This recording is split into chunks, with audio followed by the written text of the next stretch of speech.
पाकिस्तान ने अभी अभी तालिबान के खिलाफ खुले युद्ध की घोषणा की है। और ये जो तस्वीरें आप अब देखने वाले हैं वो बहुत कुछ उजागर करती हैं। ये वीडियो 27 फरवरी की सुबह फिल्माया गया था। ये सैन्य परिसर आत्मघाती हमलावरों की ट्रेनिंग और पाकिस्तान में हमले के लिए तैयार करने का केंद्र था। पाकिस्तान ने तय किया कि अब इसे रोकने का वक्त आ गया है और उस परिसर को नष्ट कर दिया। संकेतों के अनुसार सभी आतंकवादी मारे गए। ये तो बस शुरुआत थी, पहला निशाना था। इसके बाद जो हुआ वो किसी देश ने पहले करने की हिम्मत नहीं की थी। लेकिन यहाँ जो कुछ भी हो रहा है उसकी गंभीरता को समझने के लिए आपको पहले एक बात समझनी होगी। पाकिस्तान इस कहानी में सिर्फ तालिबान का दुश्मन नहीं है, पाकिस्तान ने ही तालिबान को बनाया था। हर बार यही होता है जब कोई देश सोचता है कि वह अपनी पैदा की गई चीज को नियंत्रित कर सकता है। ऐसा ही सोवियत संघ और मुजाहिदीन के साथ हुआ था।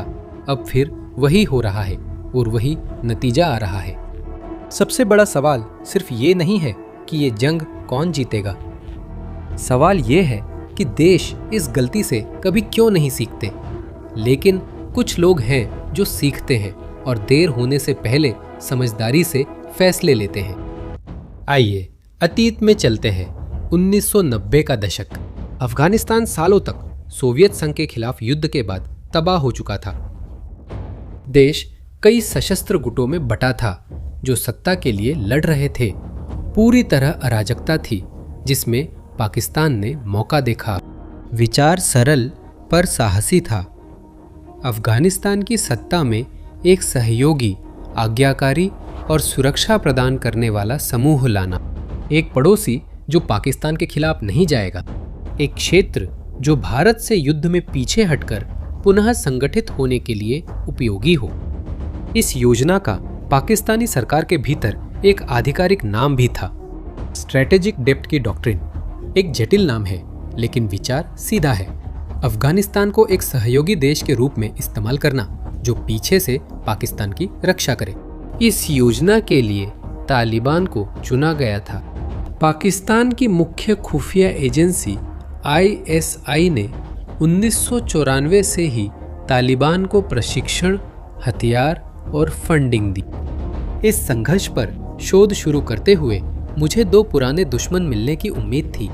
जिसकी मुझे उम्मीद नहीं थी वह ये था कि उनमें से एक ने सचमुच दूसरे को बनाया था। पाकिस्तान ने न केवल तालिबान का समर्थन किया बल्कि उसे बनाने में मदद भी की और शुरुआत में योजना सफल रही, लेकिन बाद में स्थिति बदल गई। 2021 में अमेरिका की सेना हटने पर तालिबान फिर से अफगानिस्तान की सत्ता में आ गया और पाकिस्तान को जैसा आज्ञाकारी पड़ोसी चाहिए था उसके बजाय तालिबान ने बिल्कुल उल्टा रास्ता अपनाया। राक्षस बड़ा हुआ और उसने निर्माता को अनावश्यक समझा। पाकिस्तान ने खुलेआम युद्ध की घोषणा क्यों की, यह समझने के लिए एक नाम जानना जरूरी है। TTP, तहरीक तालिबान पाकिस्तान। इस जटिल नाम का मतलब है पाकिस्तान का तालिबान। यह समूह एक आतंकवादी संगठन है जो पाकिस्तानी क्षेत्र के भीतर काम करता है।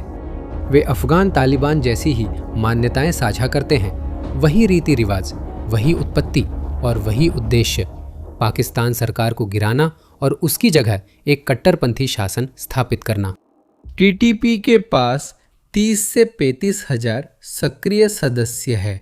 यही संयुक्त राष्ट्र संघ खुद संकेत करता है और अफगान तालिबान ने इस समूह को अफगानिस्तान के अंदर शरण दी, उन्हें एक सुरक्षित ठिकाना दिया, TTP के नेताओं की सुरक्षा की और उन्हें अफगान जमीन से पाकिस्तान के अंदर हमले की योजना बनाने और उन्हें अंजाम देने की अनुमति दी। सोचिए, असल में इसका क्या मतलब है? पाकिस्तान में एक आतंकी हमले में कम से कम 26 लोगों की मौत हुई। सुरक्षा कैमरों ने विस्फोट को रिकॉर्ड किया। हमला पाकिस्तान के अजरबैजान और ईरान सीमा के रेलवे स्टेशन पर हुआ। पाकिस्तानी बाजारों में बम धमाके, सैन्य ठिकानों पर हमले और नागरिकों के खिलाफ हिंसा। तालिबान की सुरक्षा में सीमा पार योजनाबद्ध किए गए। इसके बाद पाकिस्तान ने तालिबान से टीटीपी के नेताओं को सौंपने की मांग की, लेकिन तालिबान ने अनदेखी कर दी।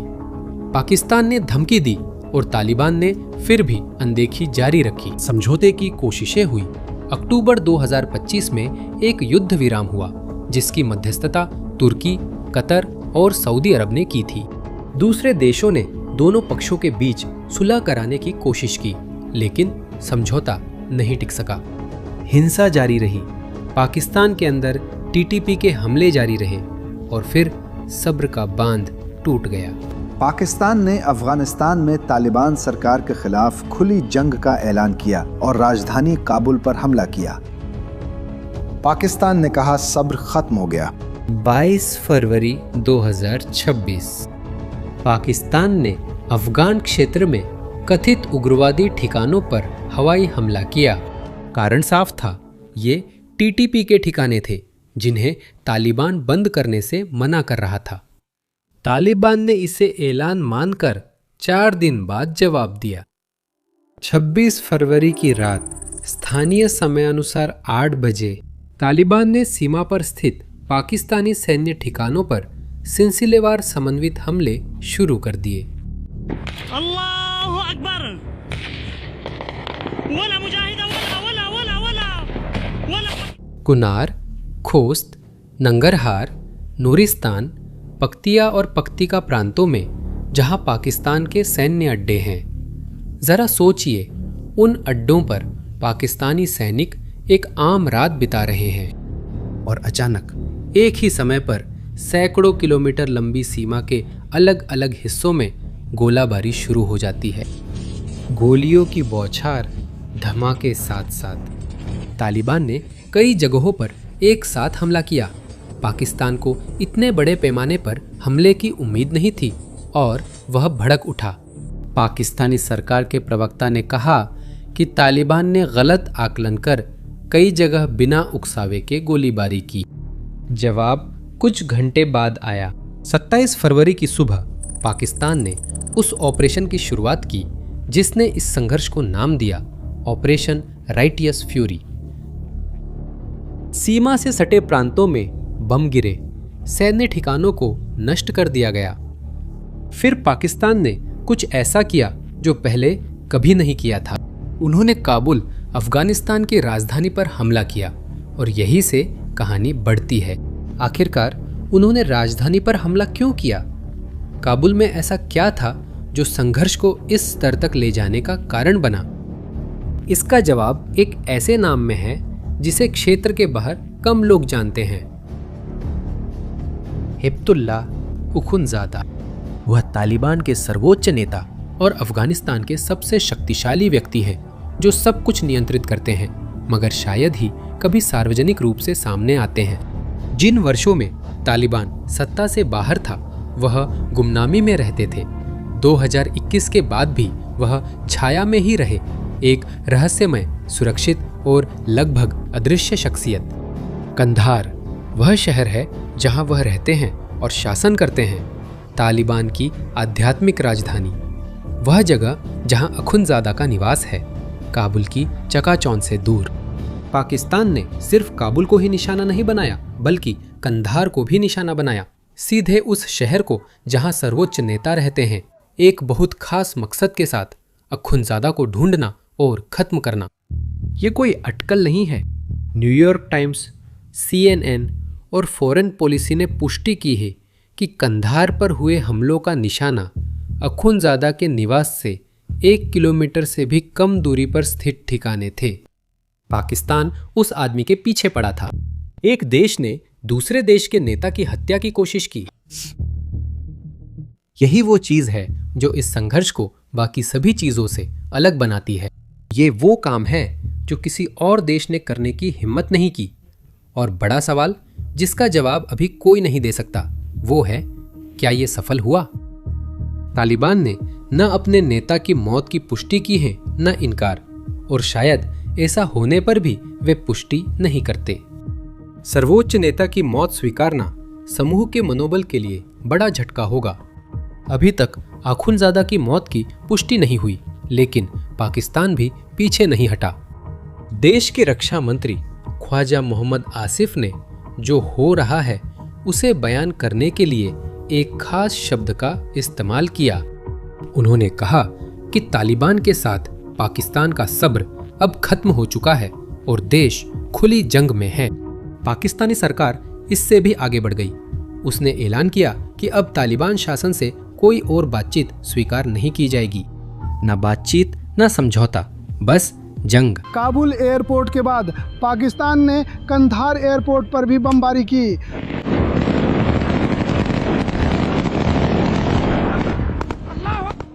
इसी बीच तालिबान ने भी अपने बयान दिए।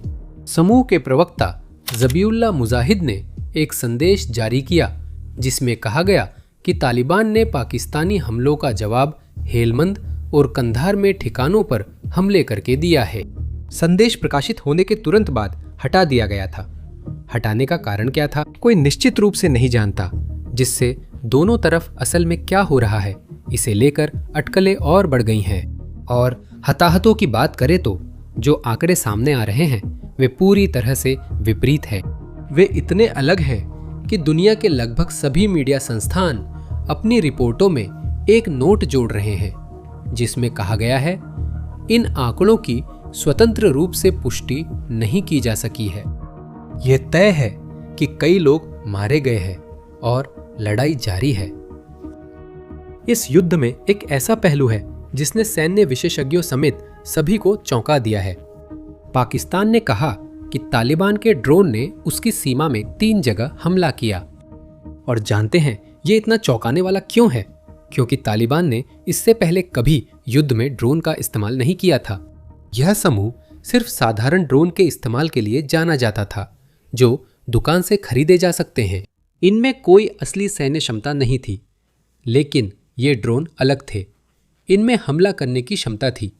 इन्हें खास सैन्य ठिकानों को निशाना बनाने के लिए खास जगहों पर एक विदेशी देश के अंदर इस्तेमाल किया गया था। सबसे चिंता की बात यह है कि अब तक किसी को पक्के तौर पर नहीं पता कि उन्हें ये ड्रोन किसने दिए। जो पता है वो ये है कि इससे खेल ही बदल गया। पहले ये समूह गुरिल्ला युद्ध और इम्प्रोवाइज्ड विस्फोटकों पर निर्भर था। अब उनके पास हवाई हमला करने की क्षमता है। और यहाँ हम उस हिस्से पर पहुँचते हैं जो इस युद्ध में सबसे ज्यादा चौंकाने वाला है। पाकिस्तान लगभग हर सैन्य पहलू में तालिबान से कहीं ज्यादा ताकतवर है। पाकिस्तानी सेना में 6,60,000 और तालिबान के पास करीब 75,000 सक्रिय सैनिक हैं। पाकिस्तान के पास 5,50,000 रिजर्विस्ट सैनिक है, यानी ऐसे लोग जिन्हें कभी भी लड़ाई के लिए बुलाया जा सकता है, और 5 लाख अतिरिक्त सुरक्षा बल है। तालिबान के पास 0 रिजर्विस्ट हैं। पाकिस्तान हर साल सेना पर $9 अरब से ज्यादा खर्च करता है, जबकि तालिबान सिर्फ $14.5 करोड़ खर्च करता है। पाकिस्तान के पास 2,600 से ज्यादा टैंक है, 59,000 से ज्यादा बख्तरबंद वाहन हैं, एक नौसेना है जिसमें 120 जहाज हैं और एक पूरी वायुसेना है जिसमें आधुनिक लड़ाकू विमान हैं। तालिबान के पास सोवियत दौर के कुछ हेलीकॉप्टर हैं और कुछ उपकरण हैं जो अमेरिका ने 2021 में अफगानिस्तान छोड़ते समय पीछे छोड़ दिए थे।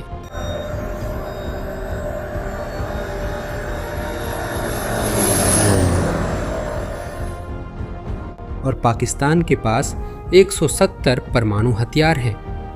कागज पर यह युद्ध जल्दी खत्म हो जाना चाहिए, पाकिस्तान की जबरदस्त जीत के साथ। लेकिन कागज एक चीज है, हकीकत दूसरी।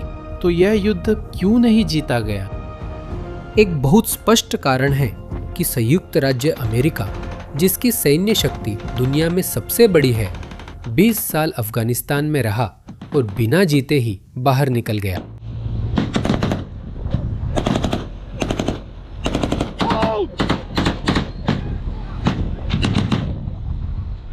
तालिबान पारंपरिक सेना की तरह नहीं लड़ता। उसे लड़ाइयाँ जीतने की जरूरत नहीं है, उसे बस हारना नहीं है, और हारने से बचने के लिए वह गुरिल्ला युद्ध का इस्तेमाल करता है।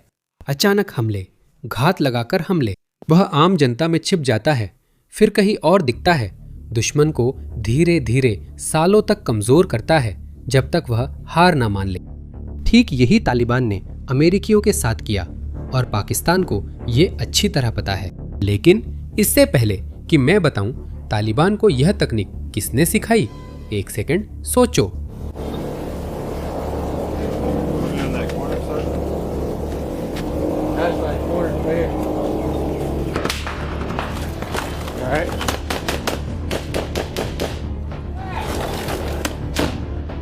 तुम्हें लगता है वो कौन था?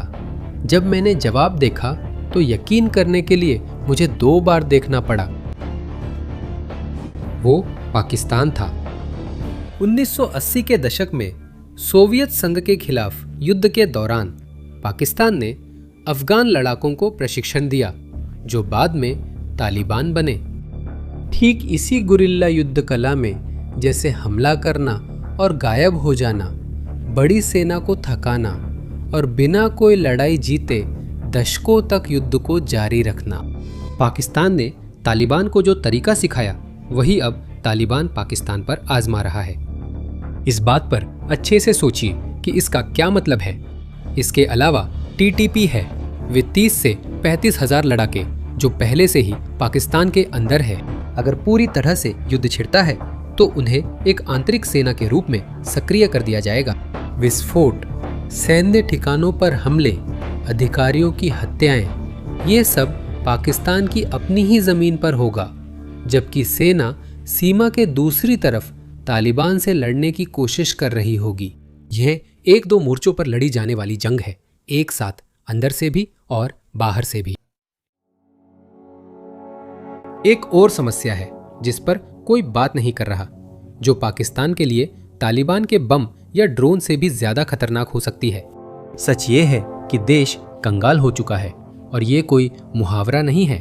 पाकिस्तान अंतर्राष्ट्रीय मुद्रा कोष के साथ $7 अरब के वित्तीय बचाव समझौते में है, जो संकटग्रस्त देशों को पैसे उधार देता है।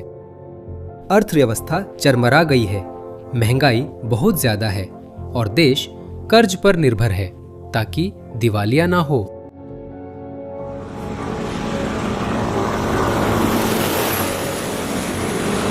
सच्चाई ये है कि पाकिस्तान तालिबान के साथ युद्ध करने का जोखिम नहीं उठा सकता। गुरिल्ला युद्ध महंगा और लंबा होता है। इसमें सैनिक, ईंधन, गोला बारूद, परिवहन की जरूरत सालों तक पड़ती है, हफ्तों तक नहीं। और पाकिस्तान जिस वक्त उसने तालिबान के खिलाफ खुला युद्ध छेड़ने का फैसला किया, उसके खजाने खाली थे। अगर ये किसी भी नेता की नींद उड़ाने के लिए काफी नहीं था, तो हजारों किलोमीटर दूर हुई एक और घटना ने इस आग में और घी डाल दिया। मध्य पूर्व में स्थिति और जटिल हो गई।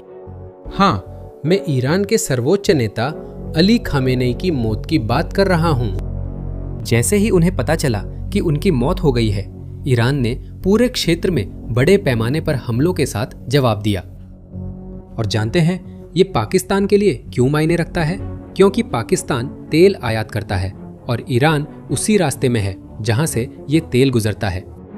हॉर्मुज स्ट्रेट समुद्र का एक संकरा रास्ता है जहां से दुनिया के तेल का लगभग 5वां हिस्सा गुजरता है।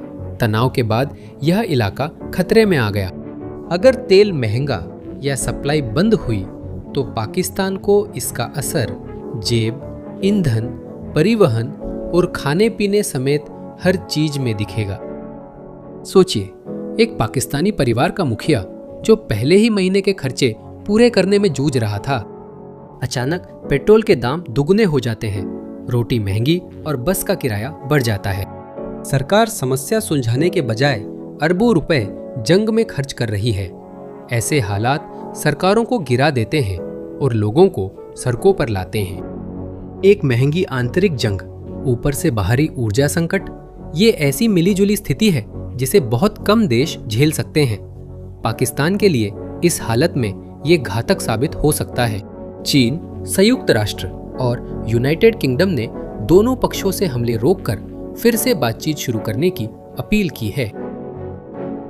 तालिबान प्रवक्ता ने 27 फरवरी को कहा था कि समूह बातचीत से समाधान चाहता है, लेकिन पाकिस्तान ने इसे फिलहाल नकारा है और स्थिति को और भी खराब करते हुए पाकिस्तान ने तालिबान पर भारत की सेवा करने का आरोप लगाया। उसने कहा कि अफगानिस्तान अब भारतीय उपनिवेश है।